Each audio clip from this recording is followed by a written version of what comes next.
Let me bring on the first guest. Remember, anyone else, please send in your requests to join in on the Black Car Speakers discussion with me. This is Instagram. Soon in the next few weeks so we can get deep. Big up Mary. I see you as well. So let's not introduce because he's been on the show before. Give a big warm welcome to Mr. Comedian actor Lovejoy. I see you, bro. Vaccine? Yes. I am not taking no blasted vaccine. You Philistine. Why not, mate? People are dying. It saves lives, Mr. Comedian Lovejoy. You should know better. You're an actor. You should be an ambassador for the black community. Oh, bruv. Where shall we start, man? Where are we going to start? Let's start off with that Boris nonsense. I don't know if you saw the video. The video is Britain Britain institutionally racist, and that goes off a report that was done by Tony Swell, who used to write for the Voice newspaper, and he's the head of the commission. I'm going to be honest with you, bro. I didn't think it was a black person that done the race report of this year. And basically what he's saying and what Calvin Richardson is saying is that institutionalized racism, excuse me, does not exist. And everybody's in flames about it, like with Tony Swell and Calvin Richardson. Apparently, they speak for the black community. They are ensuring everyone else, every other citizen in Britain, that there is no more institutionalized racism, as the Macpherson report gave in the 90s, which was provoked by the Stephen Lawrence inquiry. So there is no racism. All right, let's talk about it. Okay, so I'm going to go back to 1981, yeah? So let's talk about the Brixton riots, which was probably, I mean, there was a lot of things way before that, but as Londoners know, the Brixton riots was a very monumental uprising in London during that time, as well as the Broadwater Farm riots, yeah? So the reason why I'm mentioning those two things is again, that's kind of like a birth of overt institutional racism and racial profiling, right? So to say that the UK, and obviously they, what's funny is that we're still fighting those same battles to this day. So nothing has really changed, has it? Even during the 90s with the Stephen Lawrence case, huge miscarriage of justice there. And there's been many, many, many others that, people don't even speak about anymore, but that was so prevalent in that time. So is institutional police custody, you name it, and not to mention the numerous things that we don't even that have gone under the radar, so to speak, in it. So this country is. My dad put it correctly when he said Britain is a country that basically cuts your arm and then starts blowing on your wound and offering you a plaster. Perfect analogy. Do you know what I'm trying to say? So like that, that hypocrisy and that delusion is rife. There's many fantastic aspects to this country that we all love. There's many, subcultures in Britain that make us proud as Black Brits and stuff like that. But let's not get over the fact that, the institutional side of things are deep, bruv. It's systematic. It's systemic. It's been happening for years. So how did Tony Swell, and it's called Sewage for a reason, and I'd love to bring him on this platform, and I'd like to debate with him. How did he, race report boss, a black man, come to the conclusion that Britain is no longer institutionally racist? He's the head of commission. Well, the report is called the Commission on Race and Ethnic. This word. It's disparaging, but people, parties. You know the word. I know. Disparity.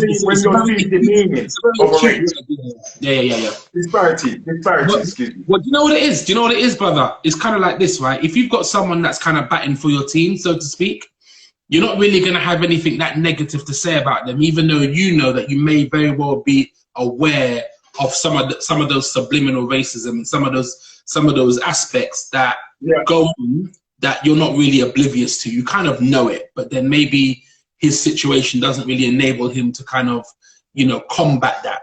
I want to be clear though. They didn't say, well, Calvin Richardson didn't say, who was on GMTV this week debating. He said that there is no institutionalized or institutional racism. That's what he Yeah. said. He didn't say there is no racism, but he said that there is no more institutional racism. And the question I'll put to Calvin Richards, Robinson, excuse me, Robinson, Yeah, his name. because the whole institutional aspect, the whole institutional aspect stems down to societal racism. So it's almost like it starts from there and then it trickles down into other aspects of society. Because it's the institution that create the backdrop. They're the ones that create the structure, and then racism is a derivative of that. You know, social racism. So it comes from institutional racism. Yeah. So Calvin Robinson, I would ask him the question. Yeah. From the McPherson report of the 90s to current present day time, 2021, what happened between the 90s or over 20 years ago to get rid of the racial institution, the racism that are in existence or prevalent in our institutions? What happened? What was the remedy that got rid of the racism? Because he's saying, Mr. Robinson is saying there is no more racism. I'd like to know. As a matter of fact, brother, sorry to cut you, but because as you're speaking, I'm just thinking about so many different things in my head. A perfect example of institutional racism is the Windrush scandal. Brilliant. Yeah, exactly. So now you're talking about a generation of people that first came to the UK in 1948. In London, they first came to Brixton, which is, you know, probably the most pioneering, Brixton and Ladbroke Grove, yeah. That's right. And you know, Tilbury Docks. That's right. You know when they descended into London, and now this was to basically rebuild the country after the it's the Industrial Revolution that brought those migrants. After the Second World War. That's right. Yeah, that's right. So you're talking about people that essentially have helped build this country's economy, have helped give this country a certain identity, and these are the people and the children of that generation. You now want to do a miscarriage of justice and talk about they don't have no legal status to stay in this country. I mean, come on, man. If that is not institutionally racist, I'm not black. I'm an Irish man with ginger hair. I'm Ed Sheeran. You're Ed Sheeran. So you're transracial now. It's ridiculous. You're transracial, you know, because we have the right to identify. And, you know, when you look at the word institution, guys, we've got to look into words. I love words. And I love what you said, Lovejoy. Institutional means relating to a large organization, for example, university, bank, church, you know. So what we mean by institutional, and that is by Collins Dictionary, remember the books them in school, adjective relating to organized establishments, foundations, societies, or the like, or to the buildings they occupy. The associations that offers institutions. Yep. What we need to understand, and this is why history is important to study. Both black and both white people need to study history. Queen Elizabeth I was the first member of the royal family on record that commissioned or invested in slavery. Understand this. There's a reason why you have a Greenwich College near New Cross. You've got a Greenwich Naval College. There's a reason why you have a Greenwich Mean Time. There's a reason why you have a Canary Wharf, the docks, the Isle of Dogs, where they used to send all the poor working class white people to work. But prior to then, they used to ship in spices from the West Indies. That's right. You've got Jamaica Road, round Bermondsey. Yeah. There's a reason why they don't just name areas. Black Boy Lane, Black Prince, this, that, whatnot. Yeah. They don't just name, it's named after a historic event that took place. That's right. The whole entire institution, I would argue, based on history, has been funded and established via colonialism and slavery. Lloyd's of London is one of the companies. Absolutely. The East India country is one of the companies, which is situated in the square mile of London, Liverpool Street, the financial capital of Europe. And that came from the diaspora of the colonialism in India. So that came from so the East Indian company was actually birthed, within India during that time, and they didn't gain independence as a country until 1947. So that was going on. So that's basically almost kind of it's almost contemporary, bruv. 1947. They gained independence. So we're talking about the early 1900s. That's right. Just the other day. And people must remember. Last year it was reported, I believe it was in the Daily, the Telegraph. People were still being paid reparations money for being slave owners in the Caribbean. I'm going to repeat that. Go and search this, people. This is an information discussion we're having. People, former slave owners who inherited slave money, were being paid money from the British government for and in America. And in America. And in America. So, same thing. That, again, have you seen any of that money? Reparations money, bro? No. Any of that money? I haven't seen any money coming from any institution. We're talking about institutional and racism. You know what it is? You know what it is, yeah? I've yet to see black books being deployed in schools for white and black students and pupils alike to learn about history. Absolutely, and I totally agree with you. So now, moving into this technological age now that we're in, it's our responsibility now, yeah, to collectively come together as a dynamic community of people, yeah, with all of our subcultures and all black people from the diaspora, and rebuild our institutions ourselves, because we have the means, we have the technological advancement now, we have the income, we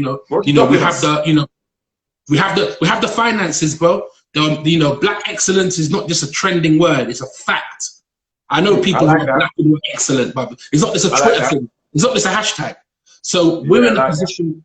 We're in a position now where we could really, really steamroll ahead and rewrite the proper books of history. 100%. Rewrite the proper books of history.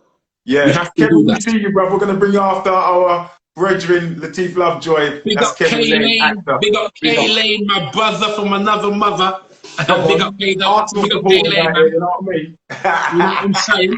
But I just want to say, yeah, just a springboard of the next point, just so I don't forget. So let's quickly touch upon these celebrities endorsing this. You read my mind. I'll just go there. Go ahead. Take it away. Now, let me David Harewood. We love these brothers, but come on, what's up with? Come on. Doesn't that scream to you and anyone with any level of intelligence or a decent level of intelligence propaganda? Bro, come on, bro, bro. Don't let me bring up the thing on the screen. So, bro, who watched this? Let's ask people in the comments. Propaganda, bro. Listen, bro. There are hundreds of thousands of people who have never had the flu. Yeah. Even if they've had the flu, they've been able to get over the flu through natural remedy, through just cleansing their system in a natural way, right? Did you ever see all of these celebrities talking about, if you take the flu jab, you're never going to get the flu again? Come on. Mad. It's mad. It's actually making us as people One second, Lovejoy. We have to take credit. Big up Mr. Femi Olguns. We see you, bro. We see you doing mighty works in the community. We've got to bring you on a live one day soon, if not today. Sorry, my brother Lovejoy, but we know we have to big up Femi, man. He's doing big works mad respect with to our Femi. School of Acting and Drama. I'm going to be speaking to him. Right. Yeah. Yeah. I'll be talking to Femi later, man. So big up Brilliant to my school, brother. man. I've attended. I learned a lot. Brilliant school. Go ahead, Lovejoy. Flawless. Yeah. So it to me, it's kind of like, at least if we're going to try and do something like that, make it less overt. Make it a bit more subliminal. You're putting all of these celebrities on, and then it's almost like you're paying them to package something, package a narrative, and then disperse it on people who may not even need the vaccine. There's tons of people who haven't been a COVID, who haven't come down with COVID. Even the ones that have, I know people who have recovered quite well because they've got strong immune systems. Don't get me wrong. I've got a question for you. Yeah. Devil's advocate. I'm going to jump in on this one. Sorry to keep cutting in. Yeah. I'm going to tell you, Lovejoy, everyone listening, it's there to protect you. People have died. I mean, you got to travel.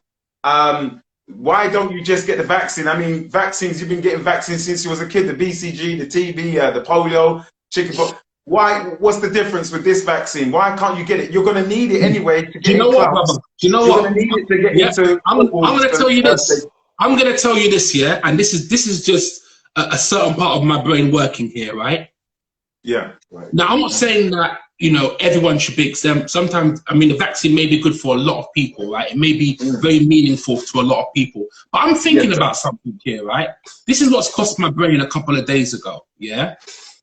Who's to say when it comes down to certain blood types and certain DNAs that black people have, yeah, that it wouldn't affect us in a detrimental way potentially based on blood types.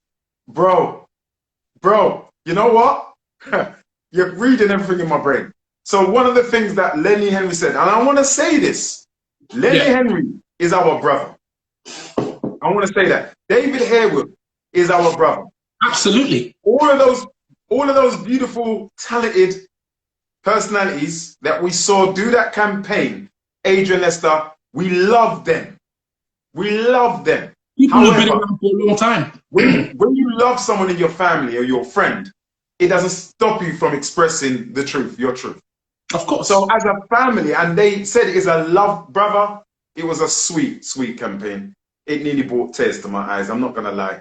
The music in the background, and you know, we're actors, we're in the business of acting, we're in the business of learning lines, reading auto cues, getting into character. So we understand the film magic that goes into creating a story, a short film. Yeah. To try and convince people or get them to keep their attention. We get that. What we're saying, brothers and sisters, is, and it's not about anti-vax sentiment. We're not anti-vax. We're pro. Yes, all right. We're pro immunization. We are pro getting well and healthy. So this is the thing. This is the thing. What we're saying to Eddie, I was going to say Eddie Murphy now. What we're saying to Lenny Henry and to our great actors, yeah. What we're saying to our great actors of our peers is there another way? This is my thing. Boris Johnson has said on many occasions disparaging things towards the black community, the communities who are termed as, I hate using this word, ethnic minorities. You know, he said disparaging things towards the gay community. He said disparaging things towards the black community. He said in 2009 that black people got watermelon stomach. Could I just say something here? They should change that word from ethnic. As any racist appetites towards black people. Let me tell you this, brother. Yeah, they should change that word from ethnic minority to Earth's majority. Yeah, I love that word. Earth's majority. Facts. Yeah, it's factual. You know, it's something that can't be disputed. But you know what it is? You know what it is? Going back to my point, just before I forget, brother. To me, it just screams that there's a certain agenda going on here, right? Why is it so specific? Why is it such a production? Why is it so polished? Why is it so, you know, it almost seems desperate to 100%. me. It kind of screams untrustworthy. It gives cause. Thank you. It gives cause. And you know what? I read the statistics, brother. Sorry if I keep jumping in like this, King. Basically, in the UK, because remember, this appeal was for black people. I don't see any appeal for any other group of people other than black people. And we're about 1.5 million in population up and down. About 7% of the population. 7% of the UK population. So, brother, according to this Office of National Statistics, because we don't do opinions, we don't do guesswork, we do facts as we see them anyway. From January the 30th, 7th of February, shows that less than half, 49% of the black and black British adults reported that they were likely to have a vaccine, and NHS data shows that there's only 466,000 black or black British adults have had the first dose of the vaccine so far. So that's nearly half of the black populace in the UK. So I know people personally have taken vaccines in my family. Me too. Me too. I've got, you know what I mean? My thing is this, and this is where law comes in. We need, and we're tying it in with the vaccine passports and the celebrities coming out saying, encouraging the black community to take the vaccines. But I really would like to see the celebrities come out and encourage us to do more for ourselves, film-wise, employment-wise, education-wise. Absolutely. To get our young people out of prison and to stop our young people from being excluded. Where is the energy for that? What it comes down to, brother, what it comes down to is this, right? It's one of those things where the government prioritize certain agendas, right? It's very, very obvious that them directly, in most cases, helping our community is pretty much a non-existent act, right? Helping our community is something that we have to do as people, yeah? We shouldn't really have to rely, not that we do anyway, but relying on the government, we're not in their vested interests, you know? As soon as there's an agenda happening, that's when we're targeted. It's almost like in America for the black vote. All of a sudden, you have some of these Republicans or Democrats wanting the black vote, because now that can be the defining difference between them governing and them not governing. So pretty much, it's a pretty similar example in the UK. Do you get what I'm trying to say? So for me, my whole premise is this, right? The vaccine will be good for a lot of people, I'm sure. It would, you know, it would help them. It will enable them to be more healthier, and I'm all for that. What I don't really like is it kind of seems that it's a forced agenda to me. It kind of feels that you're trying to persuade people who may not need this vaccine. There are people who are the people who have amazing immune systems. There's people whose health and way of life contributes to their vitality. Not everyone needs this. So why are you going to have celebrities, my bro? Why? Because, I know you answered this question already. People are, so how we talk to Lenny Henry, and how we talk to David? Why do you think? Because we're under the pressure, brother. I'm sorry to cut you. We're under the pressure of actors to comply, because it's big businesses and brands that are backing our production. What it is, bruv, is, listen, what it is purely commercial, bro. Remember, actors are people who need to work. That's work. That's a production for them. Oh wow, that's deep. Yeah, don't get me wrong. I'm not saying that some of them don't believe in it and some of them don't agree with it, or some of them, you know, are not are anti this or anti that. But essentially, if someone calls me and says, "Yo, we've got a campaign to do, we'd like you to front it," as an actor, and we're going to pay you 10 grand. You're going to get 10 grand, Lovejoy. What do you say? Depending on the product and depending on how I believe in it and what my affiliation is to it and where my conscience is, I may very well go and do that because I'm an actor. It's work. I've endorsed products before that I don't use. Switch, ITV Hub. I've endorsed those things as well. So at the end of the day, it just comes down to, you know, I mean, there's a lot of things. I mean, for me, the questionable thing for me is, why is there this concentrated, driven narrative at, you know, all of the black community, when all of the black community may not necessarily need a vaccine? That's as simple as that. The same thing with, listen, put it this way, if half the population have already taken the vaccine, that means there's another 30 million people who haven't. Half of the black population nearly have taken it. No, but the population, they're saying that the countries, so England, Wales, Northern Ireland, Scotland, approximately 30 million people have taken the vaccine. That means that 30 million people approximately haven't taken the vaccine. Yeah? Yes. So if it remains like that, to me, that would kind of suggest that, well, yeah, that kind of makes sense, because you got to think of people who are of a certain age, people who are of a certain race, people who are of a certain fitness. It comes down to many different variables. Yes. So definitely, 100%, bruv. And you know what? So again, I do believe that all of this targeting black people is racism in itself. The actors, again, you know, who are involved in that campaign, and we're segueing slightly onto the health passports in a moment. Lenny Henry, someone said Lenny Henry used to go on, who did he used to go on stage with in the 70s and 90s? Who did he used to go on stage with in the 70s and 90s? Someone just asked. I think it might be Jim Davidson, maybe. Okay, well. Jim Davidson. I think so. I think so. Yeah. Don't quote me, but I think so. Yeah. So yeah, it was David Harewood, Naomi Aki, the Right Reverend Rose Hudson Wilkin, Bishop of Dover, and Adra Addo. All of these wonderful actors, absolutely, personalities, were, in my opinion, used to help with the coercion of vaccinating the black African Caribbean community. Absolutely. Because my thing is, but you know what it is? You know what it is, brother? Sorry to cut you. I think sometimes with advertising companies, not all of them, but sometimes some of them, they kind of think that we're over susceptible all the time, because black people are great consumers. They believe that sometimes we'll buy into everything and anything, not realizing that now we can make our own choices. We have, you know, we can gather our own knowledge. You know, like for me, for example, I spent a lot of time in getting quite a bit of knowledge regarding COVID, regarding the respiratory conditions of it, regarding, you know, just literally, you know, how definitive it actually is as a virus in terms of how contagious this, that, the other. And when I've spoken to a lot of people who are really in the know of it, they have conflicting views completely as to how dangerous it actually is. So again, Absolutely, Lovejoy. it comes down to quite a lot of things, but I just don't believe that sometimes as black people, generally, you know, sometimes it's good to ask a few questions every now and then, just to make Yeah, sure I think, that there's a varied opinion and a varied understanding of what's going on. yeah.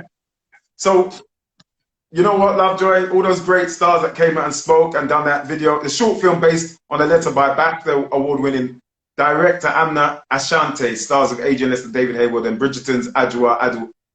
Yeah. All these great actors, and we salute them, we work with them. However, Brilliant I people. feel as actors, as comedians, we need to stop always following a narrative. I want to hear, that's why I brought you on, bro. I want to hear from those in the business who can give their points of view, not what BBC said or Sky TV or ITV or this one. Here's the thing, I want to hear independently, like I'm hearing from yourself, what your views are. Because there's almost, it's like a slave plantation. If you don't say the right thing, you're going to get executed. You're going to lose out on work, you know? And this is why I feel a lot of our, what's the word? Our comrades then are afraid to speak and say, look, I've got my own mind on this. Yeah, you know, and I don't mind being one who's got their own mind in it as an actor. You know what, I don't mind. Yeah, what I'll say, brother. What I'll say, brother, is you speaking your own mind doesn't always equal to you being controversial. Yeah, there's a difference between you being controversial and then you expressing your opinion. Those are two big differences, in my opinion. Controversy. You get council culture. You get council culture. You just come out of absolutely. But what happened to our sister, Letitia Wright? She innocently, beautiful girl, woman, excuse me, lady, queen. I would even say queen, beautiful queen. She went on the Twitter a few months ago, and she was just asking a genuine question. I would like to know what's in this vaccine. Meg, the Twitter police came after her, bruv. She had to close down her account. And I pray that she's safe and well. She'll be okay. But you know what? It's Courtney. She'll be okay. And that's what I'm saying. We're in danger of not going with the narrative and being cancelled. I get you. But what it comes down to, brother, it all comes down to your organic, innate intention. If you know that your intention has been that of to be harmless, that of to just question something that you're not sure about, if people want to react to that in that kind of way, you've got no control over that. It's your conscience is what you're judged by. God judges you by your conscience.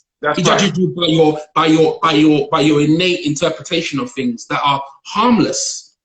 She wasn't trying to be controversial. She'll ask a question many people will ask. It's what the media paints of her. Yeah, of course.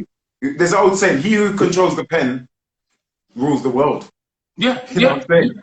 He who has barrels, be afraid of a man that has barrels of ink, as opposed to one who has ammunitions, a stockade of ammunitions. Because the one that controls the papers, the print media, press media, social media, ultimately rules the world. Bro, I want to quickly segue onto the vaccine passports. It all connects. Oh yes, I want to talk about that. I mean, Boris Johnson said that he's not entertaining that a few days ago. But now he said, as from tomorrow, they're saying they want to initialize the first testing trial stages of the vaccine health passport, which gives one access to pubs, restaurants, concert, football games. What do you, the audience, and what do you, our friend and our guest, let me tell you what I think here, honestly. I think that the government need to be very, very careful in how they dispatch what they want to try to dispatch. Yeah? Simplicity is the key here, right? Now, if you're going to have a vaccinated passport for one set of people, then a normal passport for another set of people, or say that everyone has to take a vaccinated passport, then this person's got to do this jab, then you might be exempt from this one might be exempt from that. Listen, you're going around in a roller coaster, mate. Be definitive. Be definitive in how you're going to do this now. My whole thing is this. If you've had a vaccine, then yeah, you should take a vaccine. Maybe having a vaccinated passport might be the way to go to prove that I've been vaccinated. If you haven't had a vaccine, because you don't need a vaccine, then surely a normal passport should suffice. Why should you now be forced to have another vaccinated passport when you don't need a vaccine? I agree with you 100%. But you know what it is, Lovejoy? And yes, many of it, even members of parliament have voted or written a statement or oath against it should the time come up when their votes are needed to unanimously. Absolutely, I'm against it. And check this out. The problem is this. So for those that don't want a vaccine or the jab, it's really called a jab, they are obviously not going to want it. They're now being coerced in, well, I want to go on holiday. Now, they want to go on holiday. So obviously, a lot of people are going to get the vaccine just to go on holiday. And exactly. That is wrong. That's wrong. Because in law, and people, I want to let you know, we're doing a law course in May. So you better DM me your details so I can send you the link. Where we're going to go into the power of consent. And I'm putting the onus and responsibility on the public. The government, no. The people, be you white or black, I'm putting it on you. And in this case, when we're dealing with racism, I'm putting it on black people. We consent too bloody much. We consent. So, for example, if people go away and Google the word consent, there's 4 different types of consent. There's informed consent, unanimous consent, which they use in the House of Parliament, and there's implied consent, and then there's express consent. Now, obviously, between a male and a female, there has to be what is called consensual sex. Otherwise, it is deemed as rape. And there's no statute barred of limitations on rape. If you are a rapist at 100 years old, you're going to prison. You're going to jail for 200 years. So my point is, a lot of people don't understand the power of consent. Even when you look at the gov.uk website when it comes to COVID-19 PCR tests, did you know, people, if you go on there, you can actually look at the constitution of the National Health Service. And if you feel that you've been harmed by any medicine that you should not forcibly take, which means you didn't consent, implied, expressed, or basically what I'm saying is we have not had any informed consent regarding to this medicine. And that's the reason why it's been long enough. A year is not long enough to have informed consent. Absolutely. And that's the reason why, Courtney, in my opinion, that is not going to be forced on the public. Just based on what you just said there. Yeah. Not only based on that, because more people now are going to find out about consent and various forms of consent. That's one thing, yeah? Another thing is this, you're right. It hasn't been in circulation long enough for it to have that kind of stranglehold on people. It hasn't been, it's not a proven entity yet. It's still something that is being test-driven, yeah? And not only that, it goes back to my initial point again, that not everybody needs a vaccine. So you're going to need to have, so there needs to be a way that they can differentiate the difference between the ones in need and the ones who are not in need, and then try to correlate a situation where, you know, everyone is safe, everyone is not prone to any issues or any health problems and stuff, and effectively we can just get back to normal, because essentially that's one language that we can all understand, getting back to normality. We all want this. We all want this. Never. People give up that dream. It's never going to happen. I'm sorry to say to people. I had a friend who's really, he does a lot of extensive research, and he told me that this whole COVID-19 pandemic is an experiment, in his words, that's going to end in 2025. Come on. In his words, not me. He said that. Yeah. So what I'm going to do as someone who's inquisitive is I'm going to find out, okay, let me find out a bit more about this plan of events, and see how realistic it is. That's what I'm going to do with someone who's just inquisitive by nature. Brother, brilliantly put. So people go and look at the word consent, because it's a lawful term. And also, most of us are being coerced into taking the vaccine, which is a medicine. Go on the gov.uk website. Look at the NHS and go and read the Constitution. You know what? There's an old saying, anything they want to hide from a black person, they put it in a book. We're not reading enough. We're too much on, who's face value. Who. Too much on face value sometimes. Do you like my videos? We're not on, we need to be on more substance as a people. We need to read. I'm telling you, I had to run away somebody that come to my door this week. I tell everybody this. Someone come in and say, you got to fill out this form. I'm like, what for?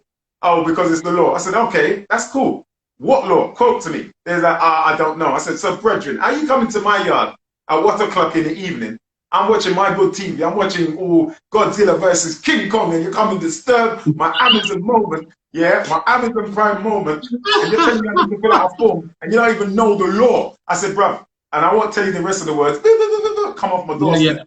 No, I get you. I hear you, man. You don't have to do anything. And when you write and sign, you are consenting. Understand the power of your signature. Understand the power of your consent. Not only that. Not only that, I not only said, that, it was the consensus form, basically. yeah, I don't care. I yeah, tell anyone. yeah. He said, I'm Not going to only get a that, fine. I said, bring it, come. Bring it, come. yeah. Not Do only that, not contend. people need to It's also understand, yeah, lawfully, right. lawfully. But backing it Not, up, brother, yeah. people need to also understand as well is that you have a right to dispute also. And disputing a lawful matter, yeah, there's a time period for that as well. So you're not under any immediate pressure to do anything, because there's always gonna be a time lapse of which by law, absolutely. So and you can dispute as much as you may need to dispute. It comes down to common sense. And I think you're right. I think the fact that so many of us really don't understand the concept of consent, not through ignorance, just through maybe just unfamiliarity. It's an unfamiliar.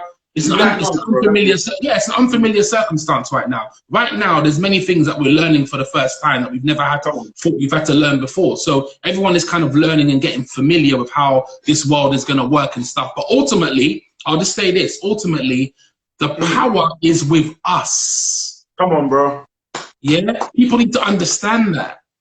If this country has a 60 million population, 55 million said we're not going to do a certain thing.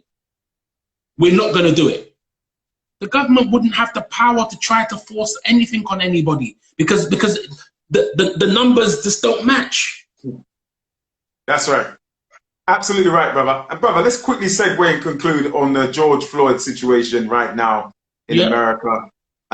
Derek Chauvin, his surname, the officer, not accused, but was arrested, and now there's a trial because now he is, he's on trial for murdering the murder of George Floyd, and there's three counts of the murder.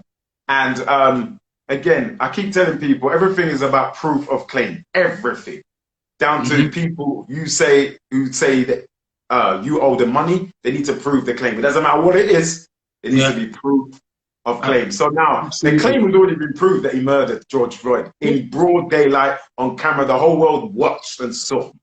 So what's the long thing? What is the hold up? They've got all of these people, witnesses coming forward. You had one brother who was a martial arts expert, mixed martial arts expert, and he was actually breaking down to them what a rear naked choke can do to an individual, how it can block the airways and your vital organs, your blood flow. My brother studies mixed martial arts. I study mixed martial arts. So when you do a rear naked choke, you go to sleep in about, if you do it properly, you can go to sleep about 5 seconds.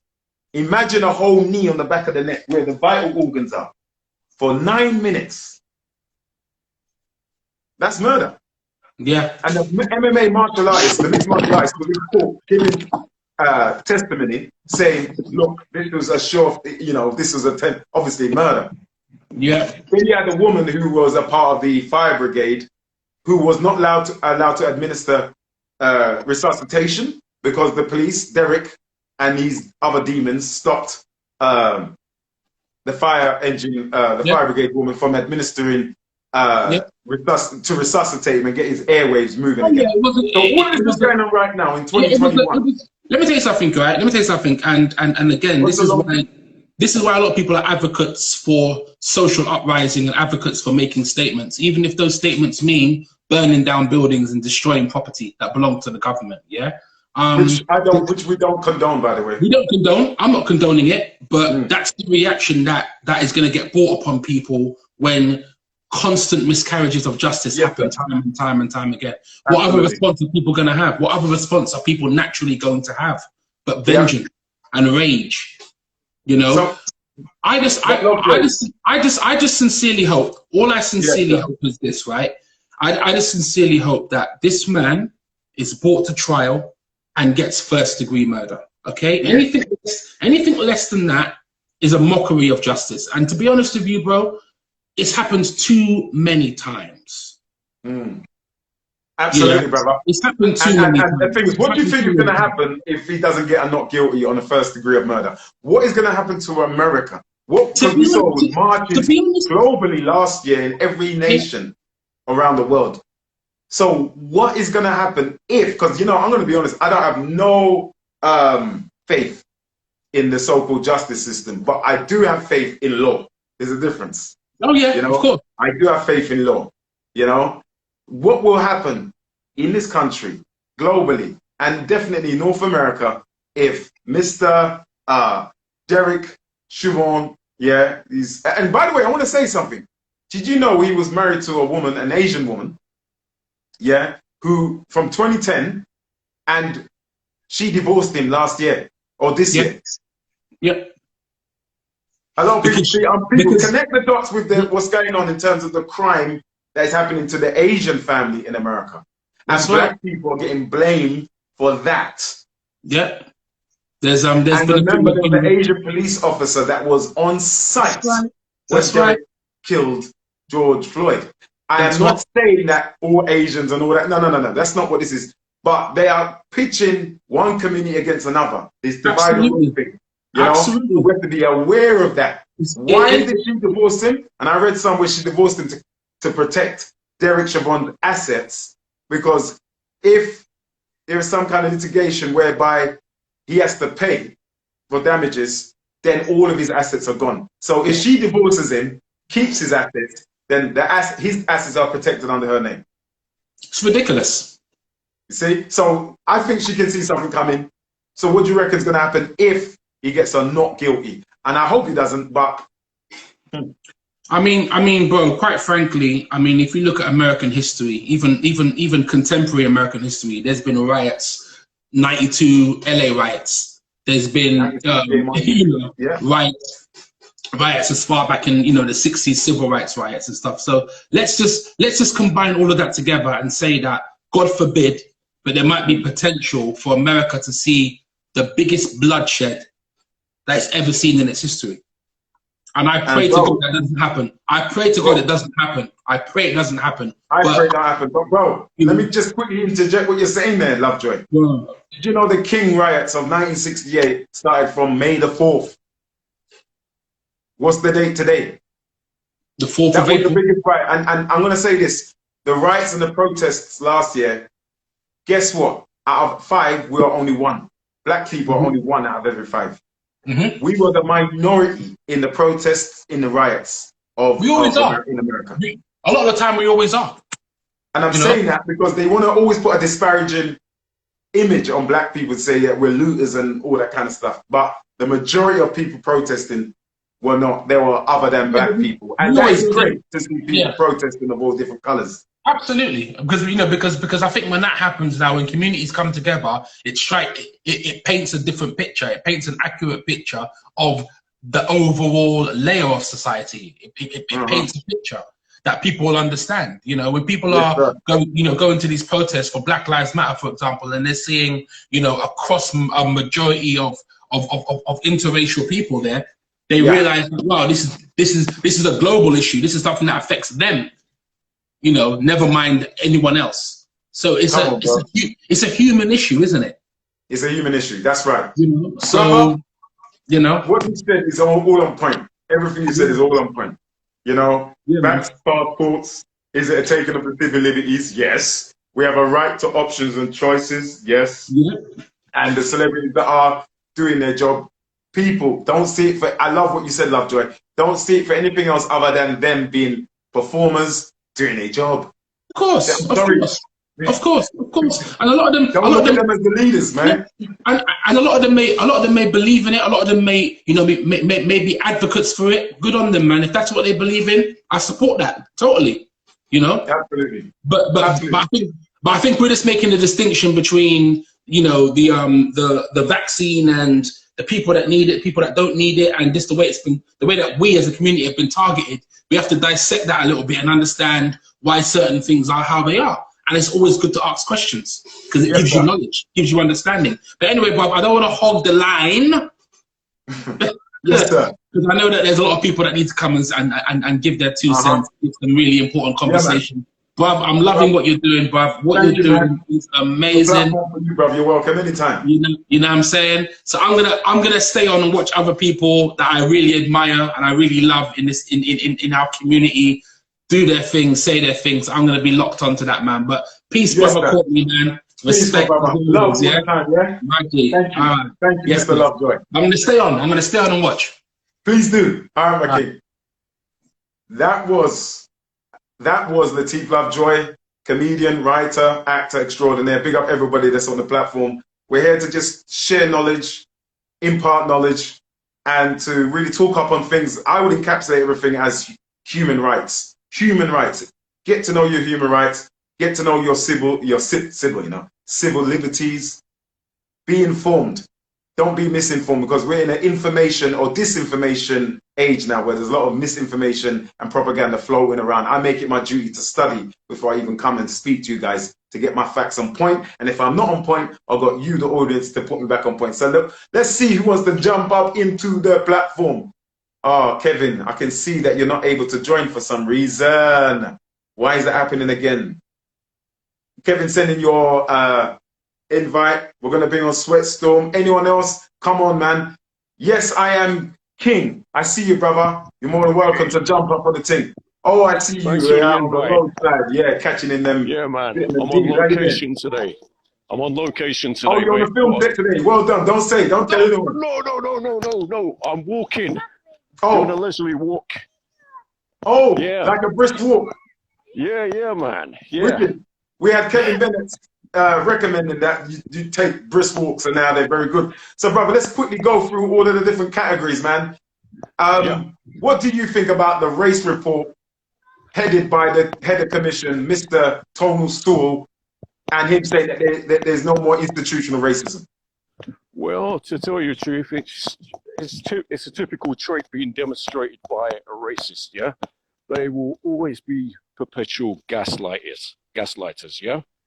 They would be, I just find it ridiculous. I mean, the video footage was proof enough of that, where Boris Johnson simply ignored the black people, the two black men, in whilst he was going on when he was doing the handshake.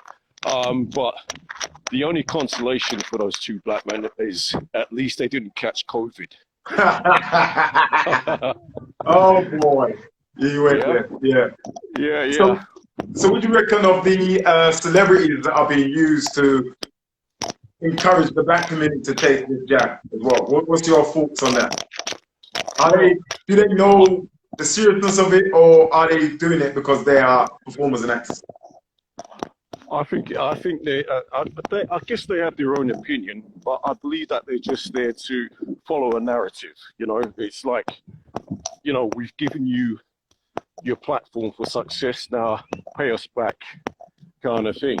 You know, I don't mean to sound like a conspiracy theorist, but we're in that age where we're just being starstruck. That's it.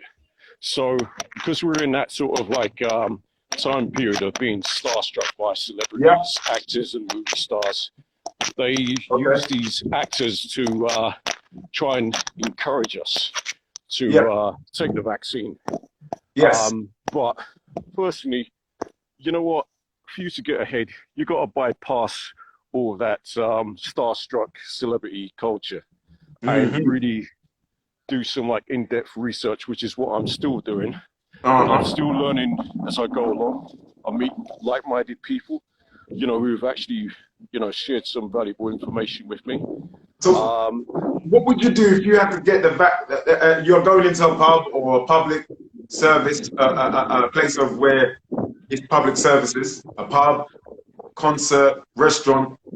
They're saying and I'm putting this question out to everyone listening, you need a vaccine health passport. What would be your reaction to the bouncer, to that gatekeeper, to the manager of that establishment? You need a vaccine health passport. You're not coming in. Oh, right, okay. Without being insultive, I would say they can keep their pub, they can keep their sports events. I don't need them. There's always a TV at home. You can just go to the park and, you know, have your own bit of leisure. Okay, but that takes it back to the raving days of the 80s and 90s.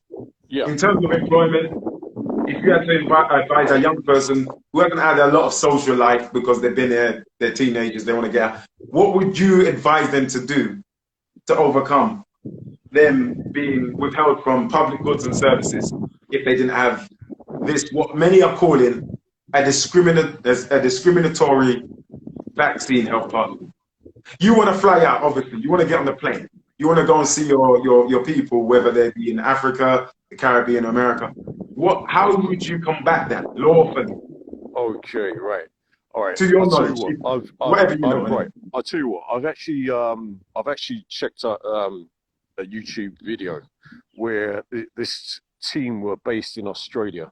I'm gonna actually investigate them even more. They have actually shown. They said they've got ways for you to like bypass getting compulsory vaccine certificate. But Yes. I'm gonna have to look into that even more. But No what it worries. is, you need to we all need to link up with like-minded people, whatever their background is. Human rights lawyers, yeah. Yeah, human rights lawyers, people who have our interest at heart. Very and good. not to follow the mainstream narrative, because the mainstream narrative, all they want to do is just induce fear, and chaos and confusion. That's right. Yep. That's right, brother. That's exactly right. So yeah, we cover that. Human rights. Yeah, we covered everything, bruv. I'm just keeping it real short today. Yeah, Listen, sure, no problem. I can see you're taking a brisk walk. Anything else you'd like to add to what we're talking about in terms of the race report, George Floyd, that whole thing that's going on? So, because we're like you presented some solutions then, looking into groups that are already combating this discriminatory vaccine passport and things that are taking away our civil liberties away. You're looking into groups like that. So that's great. Everyone else needs to do the same. So in conclusion, brother, in conclusion, we spoke a little bit about the George Floyd situation. I think that well, I mean, from what I've followed so far, there was one of the witnesses who was in the car with George Floyd when he got arrested. Yeah. Yes. Apparently, he's actually pleaded the Fifth Amendment, so he won't. Yeah, that's right. He's refusing to testify. We all know what that's all about. It's the police threatening him that if he goes ahead, he's gonna basically get slung inside prison, just like the guy who actually filmed Eric Garner before he just was killed. Right. And also, I actually saw a video this they got morning. a big payout as well. A lot of people they offered that 20+ million. The family, the George Floyd family. Yeah, that's meaningless, because I'll tell you what, they're not going to get 27 million just like that. Yeah. We got 3. Hold on. Yo, we got 3. Yo, people. No, I just pressed. Adrian, I don't want to I interrupt. got 3 bits. You know what? Yo, I like this. Let's keep it like this. Okay. All right. Mate, sorry more to often, interrupt man. you, brother. I'm not sure what your name is, but I just pressed the button and this happened, bro. It's magic. Yeah. How you doing? I'm good, man. How are you? I'm good, man. I'm good. Good. You're a wise man taking that brisk walk in the sun, man. Oh yeah, man. Has to be done. Taking up that vitamin D is wise. It's wise. Yeah, I tried to take a little walk earlier myself, man. Yeah. Me, brother. Wow. We got 3 people at once. We're gonna have to try this. I don't know. Come on now. We're gonna get fire. I was using my laptop before, Courtney, and I wasn't getting through. So maybe it's to do with Adrian, put down your volume just a little bit, brother. I want you to face the sunshine so we can see your beautiful black features, brother. Is it Adrian? There you go. Come on now. Yeah. Is it Adrian, yeah? Yeah, that's me. All right, Adrian, finish what you were saying. Sorry. Go ahead, Adrian. Yeah, I'm just trying to remember. There was a video I was watching this morning where they've had about 3 people who had some nasty encounters with Derek Chauvin, and Charlie, that's his name. Yeah. you know, 1 Latino guy and 2 black people, 1 male, 1 female, and the black woman, she's definitely up for testifying in court as to her experience with Derek Chauvin, because they said that Derek Chauvin always had this approach where he would always go for your throat. and apply his knee to your neck or back. That's what he was always into, having your face down. Yeah, that's yeah. But I mean, in all honesty, I'm confident that he's gonna be convicted, but he's gonna be given like the Amber Geiger treatment, where he's gonna be given a shorter sentence. Well, is that the third degree? Second degree. Well, second degree murder holds a 40-year sentence if you're convicted, and that's in the history of convictions for U.S. police officers. That's a rarity if ever it's happened at all. Yeah. Right. Yeah. And also, it's important to know, another thing I read as well is that they don't want to put Derek with any black inmates. Yeah, what they do is they exclude you from the general population when you're a police officer, because they fear for your life. You know, so you're more highly protected, and they tend to do that with certain celebrities as well. Whenever they go to jail, they don't put you in the general population. They seclude you in a safer confinement.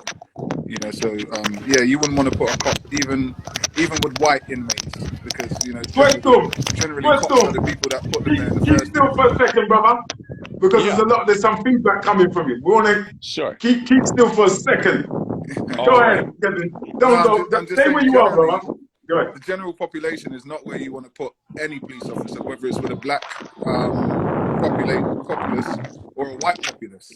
You know, because police are generally the people that put inmates into prison. You know, so they have a general dislike amongst people. You know, but obviously the black community are outraged at the moment with the treatment of black people, and it's reached boiling point.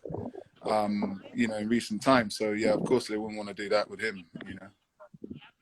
So what I would say, and big up everyone that's joined in, Kevin, and put the same question to my AKA. Kevin, as an actor, did you see the celebrities that were campaigning and pushing for the black community to take the vaccine? Bearing in mind, 460,000 of us in the UK have already taken it. Did you see that, and how that made you feel as a member of the black community? Well, if I'm honest with you, Courtney, I didn't actually see it. Because I don't have a TV. I don't really watch TV. You know what I mean? I just say TV this man, stay away. You don't have a TV. I filter the information that goes into my head, you know. But I heard about it. I heard you guys discussing it earlier, and I just believe that you know, the media use people who are, you know, celebrity or influential people for that reason. In particular, their influence. You know, that, you know, celebrities, popular people, they're highly influential. You know, and in our generation, we tend to follow people that have a high status in the media, and you know, they tend to influence people in the lower rungs of society. You know, so they use celebrities as a means to get to people, because they will tend to listen to them more and pay them a bit more respect than your lay person. You know. So I wouldn't hold them accountable to any degree. I mean, they may even have beliefs whereby they feel that we should take the vaccine. You know what I mean? I personally believe that we don't all need the vaccine. I think a specific group that are a bit more vulnerable or have underlying conditions or whatever might need to take the vaccine. But the people who have the vaccine who are asymptomatic, for example, there are people that are completely immune to it. There are people that have had it before and recovered really well from it, and they have the antibodies to protect them from any further infections and stuff like that. So I personally believe that not everybody needs it, and I think it's a general effort to get everybody to take it. And I think there's very many reasons for it, but I don't want to be a conspiracy theorist, as you know, people have mentioned already. But I don't know. Anytime there's a push for something, there's usually some sort of monetary or capitalist involvement or gain to be had from something like that, you know. And you know, I think maybe something like that is an undercurrent of what's at hand, you know. But personally, I'm not an anti-vax person. I'd like to know, like Letitia, right, a bit more about the vaccine. Yes. I'd like to know what trials have taken place for them to know, say, it's safe for all of us. Yep. You know, I'd like to know that it's been in the works, how long it's been in the works. I mean, I've heard that the COVID vaccine has been in the works for a long time because there's been a lesser strain of it many, many years ago, say like a couple of decades ago. SARS-CoV. Yeah, One of them was, yeah, they've been working on it. SARS. Yeah, and they've been working on it over the years, so it's not a new thing. But then they had a test on it, and they tested it out on some ferrets, the vaccine, and all the ferrets died. Well, this is what I mean, and people have died. I mean, my mate's dad took it recently, and he ended up in the hospital for a week with severe conditions, and he had to. He ended up on a respirator and almost lost his life, having taken the vaccine. You know, I've got a few family members who have taken it, and they've had no current side effects. But we don't know the long-term effects of this vaccine. You know, do you know what I mean? Like, we might take it now. And our younger generation might take it now, but years down the line have problems with fertility or any sort of thing that could hinder the development of their lives, you know.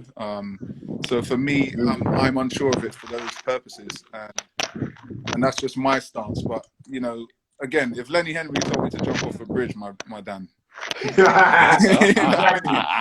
I mean? That's all I have to say about that. If you told me to jump in the Thames because the water's good for my skin. Come on, you know, I'm not about to. That's the thing, and we do need our own health clinics in our community to analyze, because I think the Chief Lovejoy said earlier, how do we know that what kind of effect this jab will have on us as members of the African family and the diaspora? And again, Courtney, we need to have our own. We need to use our own powers of discernment. Do you know what I mean? Yeah. Like, you know. Like we have, everybody has their own mind and their own free will, you know, and their own powers of discernment, and we're meant to be able to judge things and distinguish things, and you know, from what we see as sense and nonsensical. Do you know what I mean? That's right. And we you think? So I know I'm jumping right now. No, that's great. That's great. Kevin, it's great.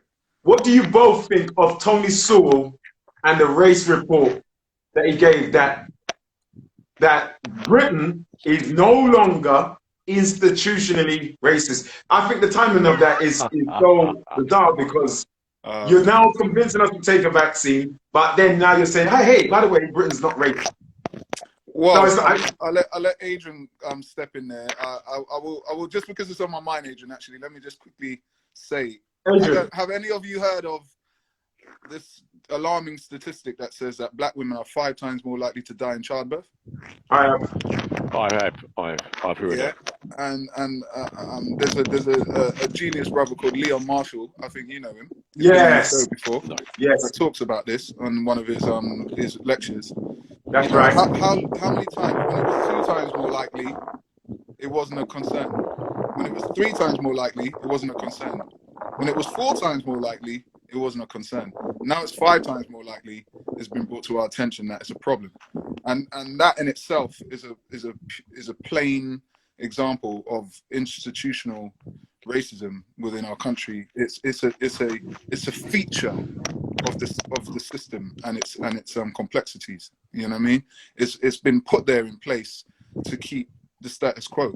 You know what I mean? That's what I think about systemic racism, and I think this country's, you know, it has some benefits to living in England. You know, I mean, it's not as overtly racist as, you know, say other European countries, but, you know, or America. But then it's thriving, and it's present, and it exists, and it's real. You know, and I think that personally, for him to make such a flagrant statement like that is utterly preposterous. It's easy for him to say because he's not a victim of it every day.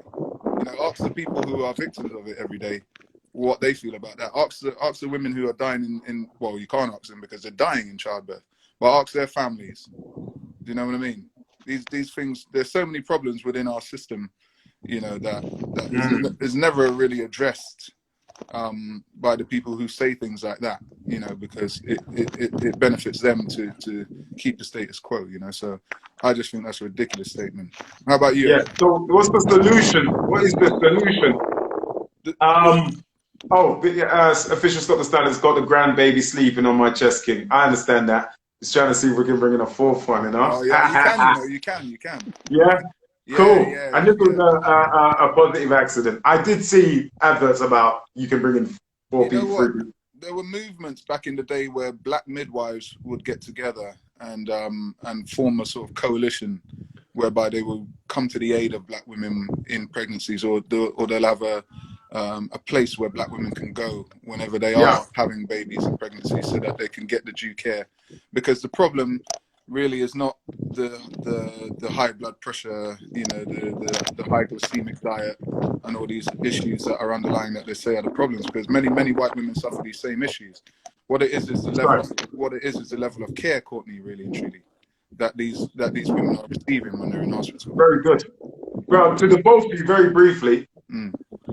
what's this whole thing about vaccine passport? I mean, I did speak with Adrian about this already. And so we're working actors, yeah. They're going to want us to obviously Sometimes. have a vaccine passport. Now, thank God, there are civil liberty groups and human rights pressure groups out here that are saying no, and I've even barristers that said no, that's not lawful. You cannot issue out vaccine passports. It's unlawful and it marginalizes people even more so. You know, it's discriminatory. So there's a lot of pressure groups out there, and we applaud them. And I'm going to bring them on the show soon. They are now say they say there's going to be a lot of lawsuits, or excuse me, that's American terminology, civil cases being brought against managers, supervisors, business owners, and I'm putting them on notice. Any of you listening that you even think about bringing out the vaccine passport into your business, trust me, I will be more than happy to advise people and to even help others to get a claim against you, because that is going to marginalize the community even more. And it just makes me think about what happened to our people back in the day when they said no blacks, no Irish, No dogs. and no dogs. Add to that list, no vaccine, you ain't getting no job. No vaccine, you ain't coming to watch Arsenal beat Tottenham. No vaccine, you ain't going to the pub. You ain't going to the concert. That is discrimination and inequality in itself. Yeah. Guys, what do you think briefly, Kevin? I know we asked Adrian already, but Adrian, please, there's a question I've got for Adrian, but Kevin, Yeah. what do you think of these health passports?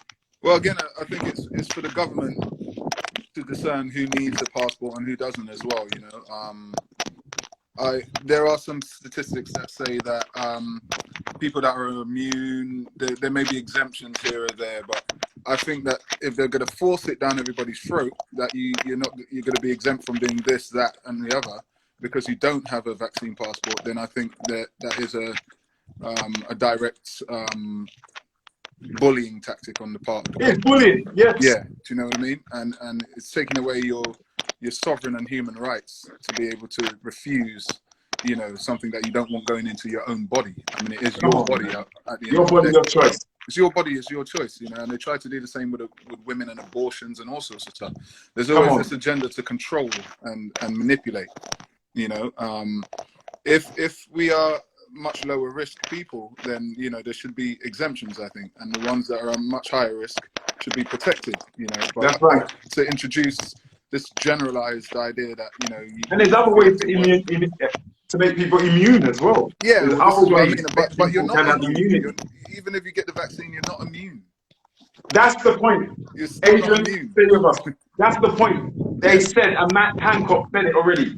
Yeah. Just because you got the vaccine doesn't mean you won't be able to socially distance. Doesn't mean you can't wear a mask. Doesn't mean you won't have to quarantine. And it also they stated as well that it doesn't stop you from infecting others. Yeah. And like you said, Kevin, we haven't had the vaccine out long enough to know what it can do and can't do. Yeah. So no one don't know. So when people say get it, I'm like, no, you don't know. It's only 10, 11 months old. You don't know. It's not about anti-vax. It's about common sense. It's like, okay, you want me to take a medicine. By law, it says you cannot and should not be forced to take any medicine. That's law. Yeah. It's written in many different legislations as well. You can't be coerced or forced. Yeah. Otherwise, that's and it's coercion, and it's you just said the word. It's coercion, and it's forced. You know, it's forced. It's a forced agenda, and it's just like when you get the COVID vaccine, what do they tell you to do? They don't tell you to go to the hospital because you're about to die. They tell you to isolate for 10 days. That's right. You know what That's I mean? right. So for me, something that is so infectious and deadly, why are they telling you to stay in your house? Come on. You know Adrian, what do you think, brother? Well, as far as I'm concerned, with this vaccine passports, the government, it just shows you they can't think straight. As far as I'm concerned, we're coming out of a lockdown where businesses have been affected, right, financially speaking. How can you, impose vaccine passports where, there might be people who have not taken the vaccine that have the money to go, and as far as I'm concerned, that's going to have like a negative effect on businesses that choose to have like a vaccine passport imposed, on their customers, etc. And I'll tell you something as well. I believe that many football fans, haven't taken the vaccine. Yeah. Yeah. And you're What going to makes you see, think that? well, one, common sense. Number two, I've spoken to a number of people who have, who are football fans, and they've objected to this. Well, these are just people I know in and outside of my circle. Yeah, I yeah. say outside. Me too. I know who you speak of. Yeah. Yeah, people who I meet on the street, I have a conversation with, etc. Yes, sir. And Yes, sir. as far as I'm concerned, this is going to have this vaccine passport is going to have a detrimental effect on businesses and people. And if they're going to try and impose it in the workplace as well, it's going to have an impact on the workplaces where there's going to be a civil claims, shortage. brother. Yeah. Civil claims. It's all going to be a big civil claim that they're going to put against. No blacks, no Irish, no vaccine, no entry. That's what they do. It's the same thing. If you want a nigger as your neighbor, vote Labour. The same thing they done. They coerced the racist people back then to not vote for Labour, and now they're coercing us again to do something against our natural will. I have a problem with that. Obviously, I know that there's people who've got COVID and there's people who have passed away from it. But the numbers state, according people, go to gov.uk. This is not an anti-vax rant. You can go on gov.uk and there's a weekly reporting scheme that talks about the yellow card system. Now, the yellow card system is there to report any adverse effects of the vaccine as a result of taking the vaccine. There's thousands of reports every week of people having adverse effects due to taking the jab, and only 1% of the population report what their adverse. I know people personally who've been sick from taking it. I know people who know people personally who have died from it. So it's like, hey, can we have what is called under the law informed consent? I would invite everybody to go and see your doctor, your GP, sit down and talk, and have informed consent and make a decision based upon informed consent. But we can't have informed consent because we haven't had enough time. And that's my thing. So what you're saying, Andre, and what you're saying, Adrian, Kevin, you're absolutely right. And we're all in the field of entertainment. So the pressure is on us, especially on black people, because I've never seen any advert where they push for a vaccine towards a particular group of people before. And that's why it's a red flag. You have to find those things very, very suspicious when they do that, I mean, or at least questionable. Like it's strange. I think if you make a general video with all sorts of demographics, suggesting that everybody takes the vaccine, as a whole, as a country, is one thing. But when you have a specific group targeted, it seems very like what is it that you're seeing that you feel is necessary to target a particular group? Like, you're not seeing any sort of particular pushback from black people in particular towards vaccination. So why is it that you decided to isolate one group? It seems quite apparent what's going on. This is it. This is it, guys. So I'm going to wrap this up. Yeah. Because I don't want to keep it too long because we're going to post this is going to be on our YouTube, social media. Sure. But yeah, Sam World 76 said, I know someone who caught COVID after taking the vaccine. Yeah. So do I. That's because the vaccine does contain some COVID to it. Yeah. Right. Do we know what the ingredient of the vaccine is as well? Do we know what's in it? This is what is called informed consent. But I'm going to say this. I'm not even blaming Boris Johnson. I'm not blaming the campaigns, the mass marketing, the imagery that we're seeing everywhere. I'm not blaming any of that. Yes, it's a trigger, but the responsible ones are us. Yeah. We are always consenting, and there's four different levels of consent: implied, unanimous, and expressed consent, and informed. Now, how they've got us? They've got us with implied consent. So the government said last year, Boris Johnson said, we're going to be on lockdown for 2 or 3 weeks. Obviously, he lied. And he said, stay in your yard. Well, sorry, he didn't say stay in your yard. That was a dumb video floating around with the Jamaican accent. Boris Johnson said, stay in your yard. But anyway, Boris Johnson said, stay at home. Yeah. And what did we do? What did we do, people listening to this? We stayed at home. Yeah, so that's socially distant. What did we do? We socially distanced. Wear a mask. What did we do? We wore a mask. We took bounce back loans. We have a bit of money now. We don't have to go work. Everything. What you're doing, people, what I'm doing is when we do those things, we are consenting. And that is called implied consent.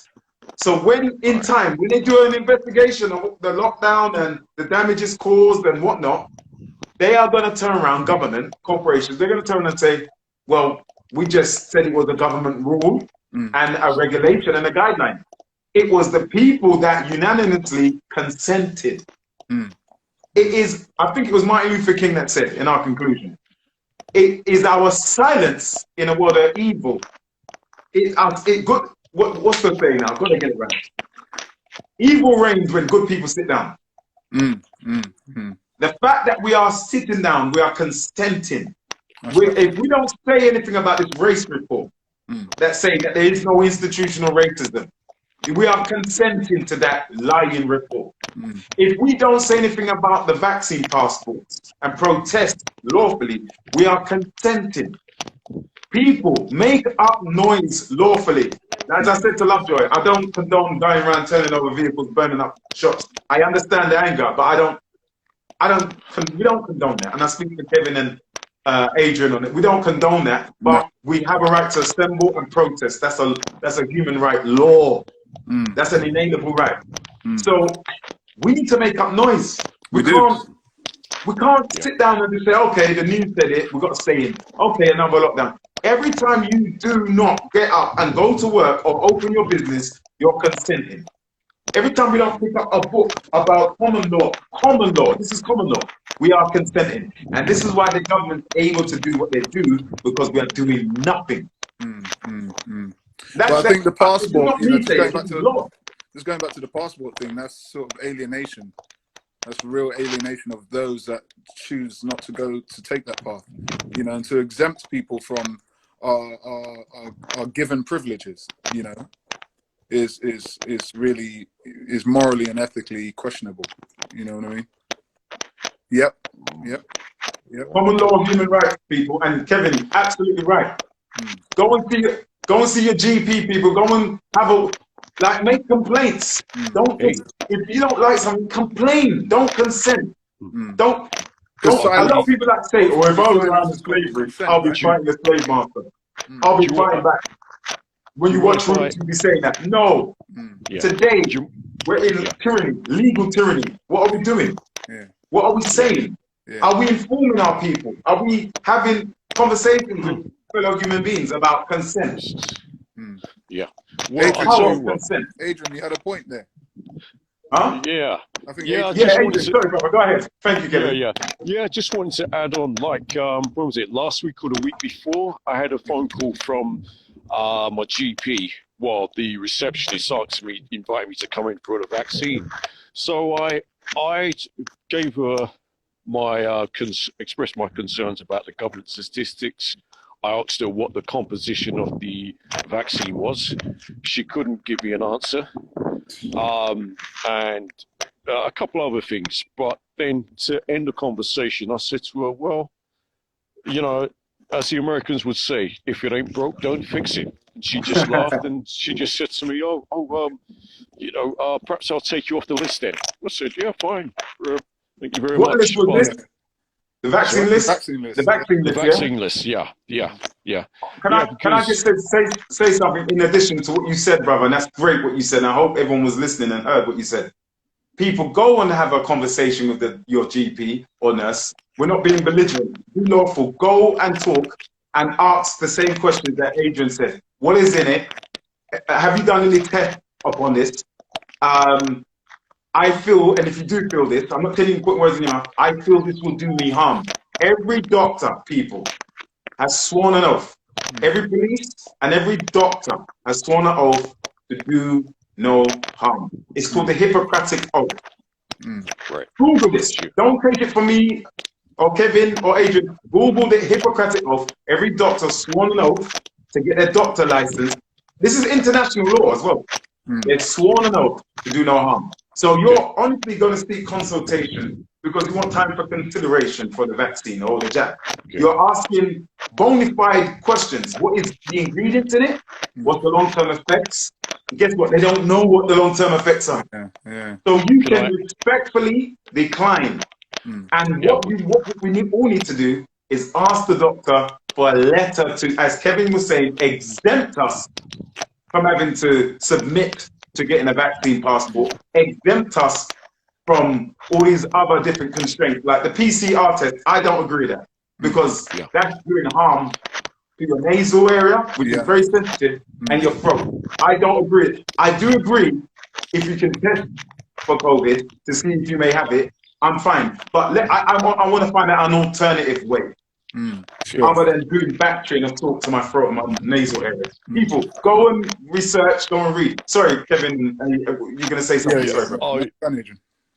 Oh, yeah, just wanted to add on. Just last week, I actually received a text message from my GP again, inviting me to come in for a vaccination. So what I did, I actually phoned them up, spoke to the receptionist, and she asked me what was the reason for me having an appointment with the GP. So I said to them, look, I want to speak to them about my concerns regarding the vaccine.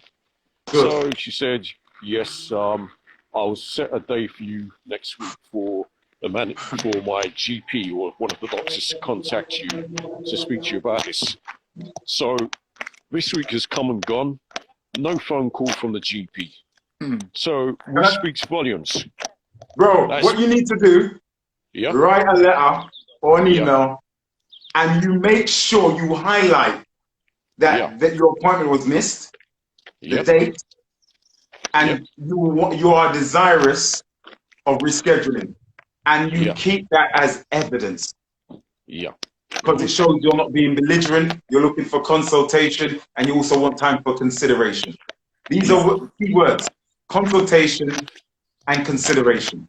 You keep it as evidence, because if you ever have to file a civil lawsuit against them or claim, you have to have proof of claim. People, listen. Proof of claim that you tried to communicate, you look for remedy, you remain honorable to your general practitioner, your GP or surgeon, and you've got proof that, look, I'm trying to find out what's in it, but my appointments were being cancelled and there was no communication. Because guys, this goes down to every single thing. If someone sends you a letter saying you owe them money, this bill, that tax, and you say nothing, it goes back to consenting again, then you are tacitly agreeing to whatever that entity or corporation is putting upon you. But your silence is consent. So keep talking, keep asking for that appointment, and you evidence it. People use letters. Go back to letterman, go back to the Royal Mail. Email is good, but letters even better, because it's evidence, it's proof of your claim that you tried. And your children, by the way, a lot of us are parents. They don't have to have the vaccine because a lot of the children are getting COVID and they recover from it. That's one. Two, they have to have your consent. The schools, get ready. We're half term now, but get ready for summer term or before summer term and September this year. Get your letters ready. Consult your GP. Find out what is in it, as Andre's doing. Andre, what you did, that was great. But keep writing to them, bro. Give them 14 days to get back with you. So are they saying that children don't get the vaccine because they have stronger immune systems and they bounce back from it a lot quicker? Is that what you're Well, in saying? a Because European country, I was they reading. won't vaccinate children. They won't vaccinate children either. All pregnant. Yeah, women. they keep going back and forth. Yeah, The science. all They pregnant say women. follow the science. But it's safe, I'm like, isn't which it? science? But isn't it safe? They said we got to follow the science. Which So the science science? says that it will bring harm to a pregnant woman and a child below the age of what, 20? Yeah, 18, 20. And the data shows in I can't remember if it's Sweden or a European country. I've got to find out again. They had 0 cases among children when it comes to COVID. Children have a strong immunity. Yeah, they have a strong immunity. And I was looking on the CDC website, the Center of Disease and Control in America, based in Atlanta. A 1-year-old baby got injected with vaccine, and that baby died. Really? There was no need for the baby to have a vaccine. No. Of that Not with a developing, because that's a developing immune system. That's not. There's no need. Yeah. There's no need. So we as parents, we need to study for our children and ourselves on the power of consent. Just look it up, Google it, YouTube it. Consent. When you say nothing and do nothing, you're consenting. Yeah. Parents, you send your children to school and you haven't had a word with them about your child not conforming to a vaccination, then you're kind of implying that you consent to your child being vaccinated. Be responsible today, people. This is almost like opting out. Thank you. You know, you're consenting if you don't say anything. That's right. And man, when we're doing our course on the law and the power of consent, be ready. It's going to be in May. It's going to be on a Zoom-like platform with other guests. Yeah. I kid you not. When you use these things on your GP, on the police officer, on the debt collector, on your employer, you will be fine. The law is on our side, actually. Yeah, when you know the it. law. When you know it. But like you said earlier, you alluded to us not really being conscious enough, you know, in the respect of doing our own research and looking into books, not being distracted by social media, what people are saying on social media and, you know, internet platforms and whatever, but we should go and seek knowledge from books, because that's where everything is. And we always seem to avoid going in that direction. But I think it's very important that we get our information and our knowledge from books, because that's where the lion's share of it and the most important information is. It's in books. Come on, man. That's what it's all about, if there's anything. So Kevin, Andre, what are you? I know Andre's doing his brisk, Adrian's doing his brisk walk in the countryside. Why you don't back up on a cow, you know, on a sheep and thing, you know? What are you doing there? My bread there. Sound like am I ride some horse? We're doing you right the next novel, bro. Yeah, man. All on 2 legs, mate. Be careful of the clay pigeon shooters, bro. Yeah, we'll do. Oh! Nah, this Sunday, man over there. I injured my shoulder sleeping badly, you know, and I'm literally taking naproxen at the moment to try and reduce the pain. And you know, I had a really, really bad. Yeah. Get one of these, bro. Amazon sponsor the thing. Oh, is that the massage thing you were telling me about? Yeah, bro. You're strapped. The things that circulate, and you just wrap that around your neck. Yeah. On the shoulder, on your back. Yeah. You know. Ladies want to put it on the gluteus maximus, the legs, the wherever. Yeah. Bro, very good. Okay. I got my mom one for her birthday. Okay. You know? Yeah, send me the link. Yes, sir.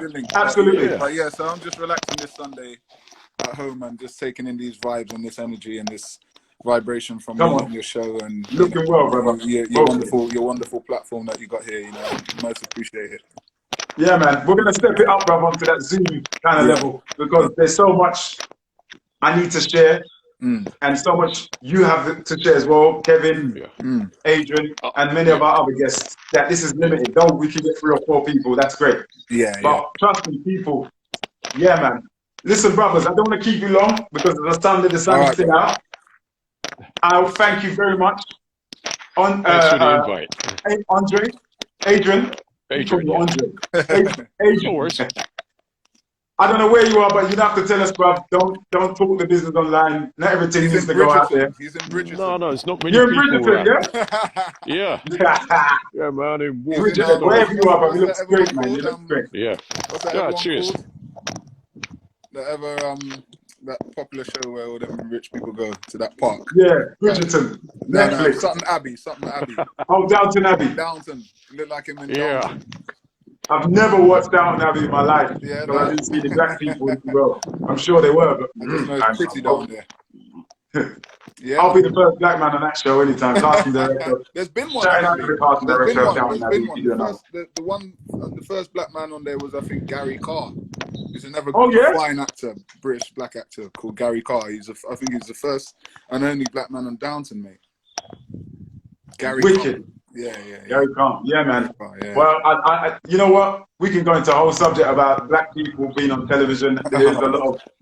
It's great. It's great. I like what I'm seeing, but we can do better. Yeah, Especially of course. Sure. But you know, one 100%. thing I would say before I go is that you know, we could talk about any of our problems and issues, you know, as a people, Yes, you sir. know, and bring things to the forefront and address these things verbally and talk. But we all have to take an individual responsibility to change our own realities. You know what I mean? That one there is the key. That one there, I think, is more powerful than a lot of this unity stuff that we talk about, because the idea of unity has been preached and spoken about for decades and centuries. Yeah. And we still haven't reached that point of unity whereby we're making a substantial enough difference in our worlds, you know. But Unity is everything, brother. but accountability, you know, Come on. personal responsibility, you know, and self-growth, those are the keys really that we need to establish ourselves as people. And then those like minds will come together and form this change and bring about this change. That's my last input for the evening. But I think that's very, very important for us as a people to do. You know, accountability, individual responsibility, self-growth, self-love, love who you are, know where you come from, know your history beyond Malcolm X. You know, yes, and Barack beyond Obama. slavery as well. Yeah, do you know what I mean? Like, really take a full interest in who you are, your culture, all the wonderful things about our culture, all the uplifting, inspiring things about our culture. Because, you know, you'll go on YouTube or you'll go on Instagram and you'll see, you know, twerking 24/7, and you know, these young beautiful women just, Little you know what I mean? Nas, Yeah, like Little some Nas. of the videos I've seen, I've had to literally just, you know, I'm a man, I like women just like the next man, but it's too much, man. And what you do, your actions are your culture. Oh Lord, say that again. You understand what I'm saying? Your actions are your culture. When you look at other demographics of people and people from different races and creeds and backgrounds, their behavior reflects their culture. And the reason why they attribute twerking and all this hypersexuality to our culture is because these are the actions that we perpetrate. We need to start, you know, conducting ourselves in ways which promote a positive culture. You know, and certain things we can do, but we need to. There's a time and a place for it. Do you know what I mean? Yes, sir. And that's right. Yeah. Do you know what I mean? But I'm not saying that it's all bad, but there's a time and a place for it, and we could use our powers of discernment to conduct ourselves in a more positive way. You know, so like I say, make our culture positive. It could still be cool and trendy and hot and the next best thing, like it usually is, but the hypersexuality, you know, the selling of our bodies, our women selling our bodies, we need to bring that to a halt and sort of come around. We have to remove consent for blackness. Yeah. We have to remove all implied consent. Sure. Verbal, non-verbal, written or non-written consent. Anything. We can't consent to it no more for the sake of our children. Yes. And this is it. We can't consent to some of our own behavior too. That's the fact. That's bottom line. You know, we need to stand up and shout when we see ourselves doing things that don't represent us in the most positive light. You know, and not just point fingers at it and cancel people, because we've got this cancel culture. We need to have empathy and compassion for our people. You know, that's right. Empathy and compassion, because people that perpetrate these actions they're missing something, like a nurturing that they never got, or they're going through some sort of pain in their past or whatever. You know, like people that perpetrate these actions are not necessarily working in their most conscious minds. You know what I mean? So we must have empathy and compassion as well. You know, absolutely, bro. I couldn't put that more. Yeah, man. You know, I couldn't put that better, bro. Yeah, man. Adrian, any last words, brother?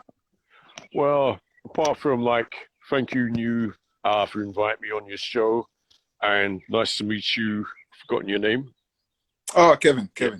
Kevin, Kevin yeah. Lane, Mr. Kevin. Star Wars, Mr. Jurassic World. Yeah, Oh, Star right. Wars. Okay. A movie on Netflix known as His House. Yeah, Right. I'm going to and a check host you of out, other Kevin. things Kevin has done. Thank you, man. Yeah. Thank you. Yeah. Thank you. Going to Appreciate check you out. Well, you know, all I can say, Yeah, man. so a pleasure coming on your show because I'm learning, I'm still learning, and I'm definitely going to DM you to join you on that Zoom conference in Yes, May. it's going to be big, Yeah. brother. Yeah, Going to be big. Can't wait for that. Great. It's going to be big. Yeah. Can't wait. And it's necessary. It's human rights. You know what I mean? It's Yeah. human rights at the end of Sure. the day. And that's what Sure. we need. Sure. We need to be informed, you know, as a people. Yeah. We can't keep this guesswork thing up going on. And Sure. as you said, conspiracy. Now we don't do conspiracy theories. We do facts upon facts upon facts. That's right. That's all we do. And compassion and empathy and wisdom at the same time. Yeah, so it's sure. good to have knowledge, but it's got to have wisdom. Yeah. And that's what we do. We wrap You it know all what? up. We're too much in our minds, Courtney. You know, and there's a spiritual element to our existence that we're not really tapping into as much as a people. You know, we have a strong spiritual side to us. You know what I mean? So we don't want to be too much in our heads, too analytical. We need to have a spirit about us as well, which keeps us lifted. That keeps us lifted and, you know, and progressive. You know, Teach that now. Yeah, Teach that. You know what I mean? Brother, loving the comments and the feedback. Thank you for coming. Time we take it on together onto the Black Car Speakers Lounge. I'm thanking you very much. Blessings and peace to your family.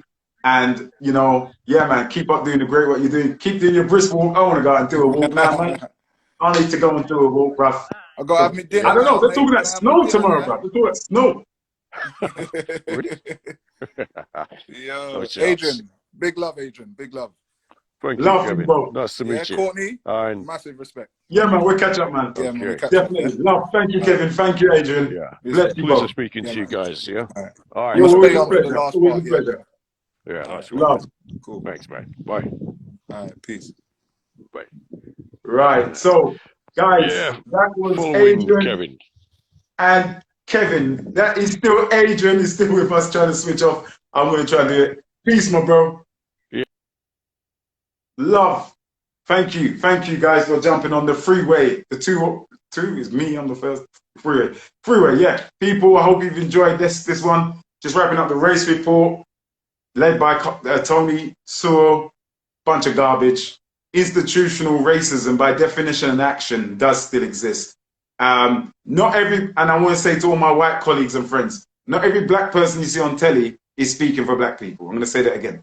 Not every black person you see on the telly, celebrity or what have you, is speaking and representing for black folks. If you want the real blackness, come up onto the Black Car Speakers Lounge and subscribe to the Black Film Institute YouTube. This is where the realness is. We don't do political nonsense. There's no racism because rubbish. There is racism. It's a human tragedy, and it's a mental sickness worse than COVID-19, worse than any disease. It's killed millions. It needs to be done away with, and you only can deal with it by facing it head on with truth.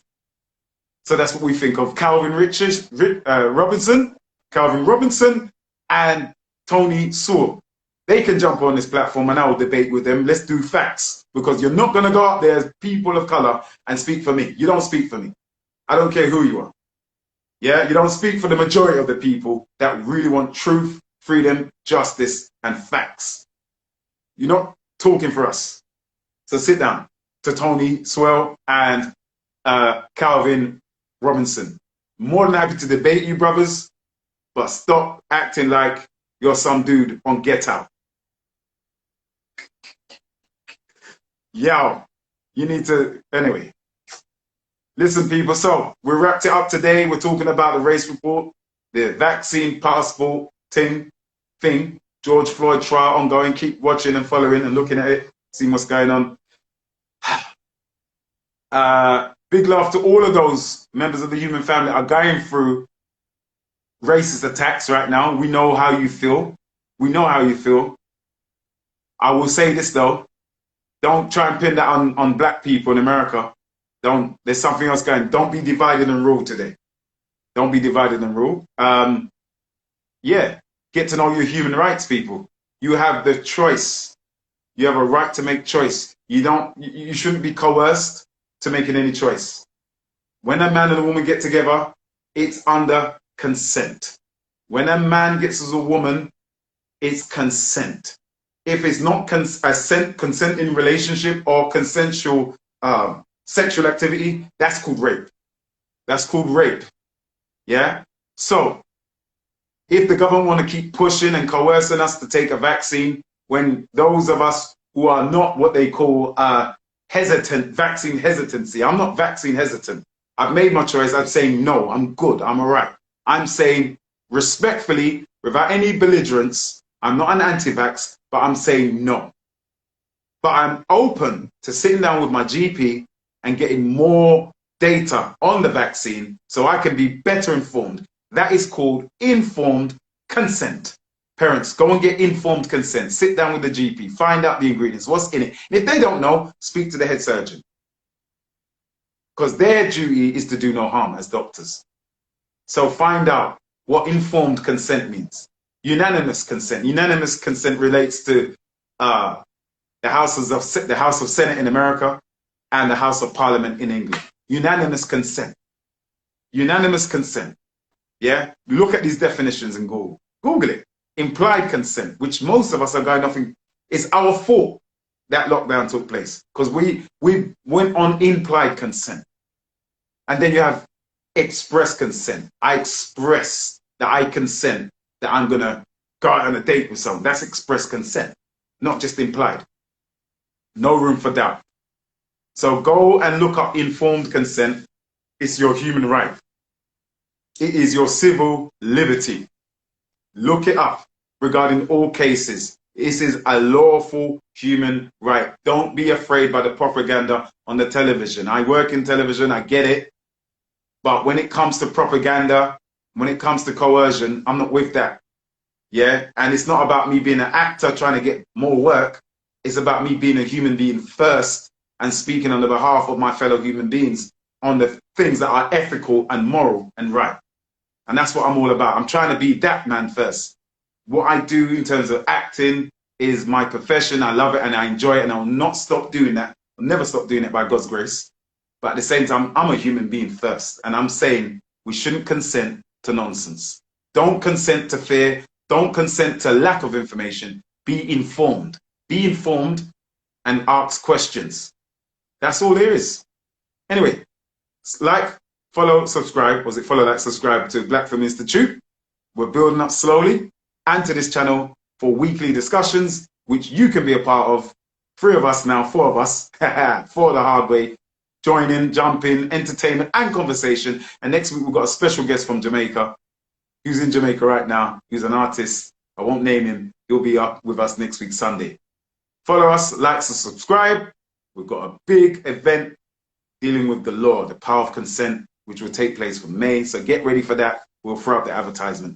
Yes, my sis, I see you. My real sister, that is my, you know, she's here and she's responsible for getting artist.